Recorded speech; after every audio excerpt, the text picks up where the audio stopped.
Hey, what's going on? It's your boy Definite, and I want to tell you about this cool app I just found out about. It's called Anchor. It's a real cool app, man. I think you guys will really feel it. It's easy, it's fun, it's exciting, uh, it's free. That's the best part, and you can make money off it, and you can do it from the comfort of your own home, and it will help you distribute to different platforms where everybody can hear your podcast. So if you ever dreamed about making a podcast, download the app today, Anchor.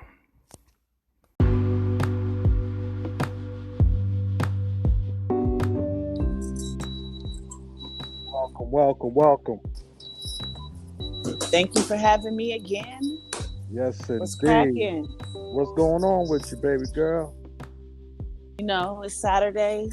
Yeah. Trying to get my day started early so I could do, all my little extracurricular activities in the evening without interruption. Well, make sure you behave yourself. Always. You know what I mean? Yeah. But we want to continue from part 1. Now this is part 2. You were telling us a whole lot of different things last episode, so leave it to you for the continuation. I know everybody dying to hear what else happened, man, because that shit was crazy, yo. Okay, so with me surviving,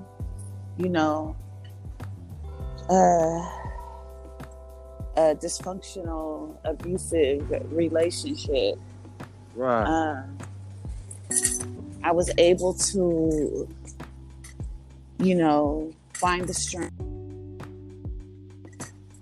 and remain sane throughout it all. And Are you a religious person? To be honest with you, I've never. So my mom is Mexican, my dad is black. Okay. And my mom baptized me and my siblings as Catholic, but I've never, honestly, as an adult, I never, joined a church. I never had a church home. I never considered myself a certain religion, because now that can be another topic in the future, but I just don't believe.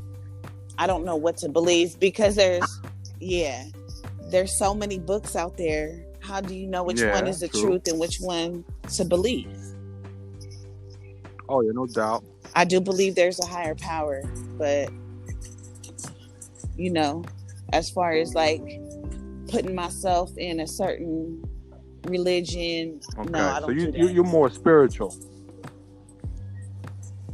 So your spirituality probably is what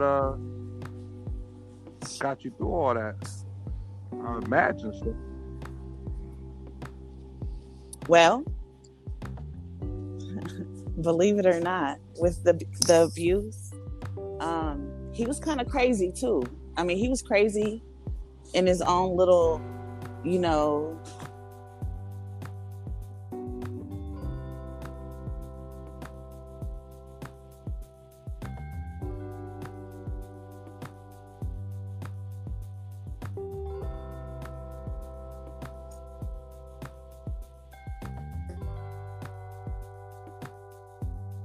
I don't believe in if you break a mirror, you get 7 years bad luck. I don't believe none of that. He was more like he believes in witches and voodoo, and if there's a black rose, that means death and all that stuff. Right. So I had to deal with that, dealing with him. You know what I'm saying? And with that came, I remember waking up one night and I woke up because I felt somebody touching me. Mind you, I was pregnant at the time too. And this nigga was literally rubbing. He was. Oh man. He had like what he said was holy oil. And he was rubbing it on the bottom of my, like the soles of my feet, because I cannot sleep with socks on my feet. So he was putting crosses on the bottom of my feet with the holy oil, and he was putting it on my stomach. I literally remember him walking, I guess whoever this spiritual lady was, or yeah. What's should the I name say of that religion witch? again? I don't know. What's the name of that religion? Gave him, I know the name. I can't. I mean, I don't know. It could be looked at as witchcraft, but it's a certain name. Voodoo? A lot of South America, they practice it, and then some Haitian African countries, they practice it. It's a name for that religion. I forget though.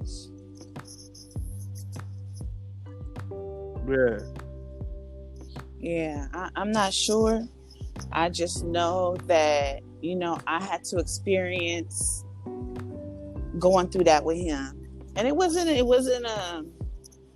what can I say? It was a very humbling experience. It was crazy, but it was humbling at the same time. Because I'm like, this nigga is the illest nigga alive. Do you think you needed to be humble?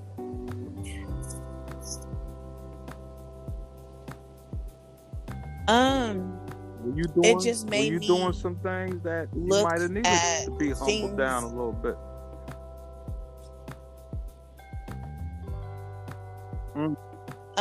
It wasn't really for me, it was for him. He was doing it for him, but he didn't want me, like he said. He felt like he had something on his back. So to protect him, he was trying to purify me.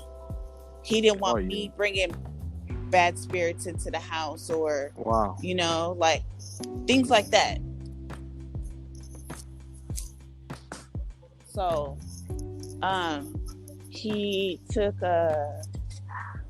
along with the holy oil situation, I guess the witch or whatever, whoever the lady was, gave him a bag of like purple powder, and he was to sprinkle it around every one of the cars to keep evil away.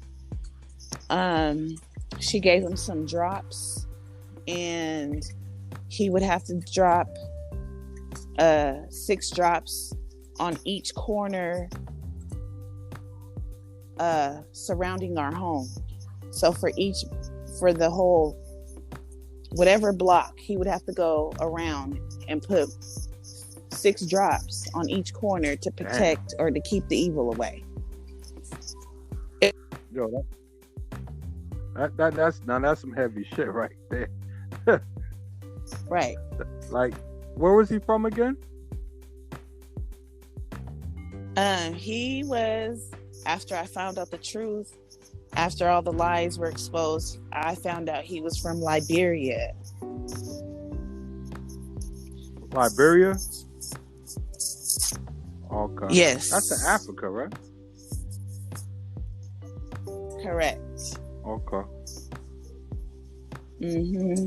Come to find out, his family, his family was involved, back in, I don't know if you guys seen that movie, Blood Diamonds.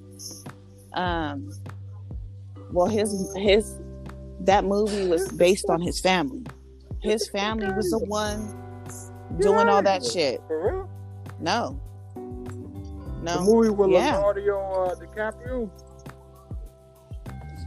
Yes. Get out of here. Yes. So whoever the character Chucky was in the movie, the guy, I don't know, but his family were the ones stealing or taking the blood diamonds. They're the ones that were going through the war and fighting that fight. It was his family. So really, in real life, his uncle and his uncles, I believe 2 of his uncles are still locked up for that.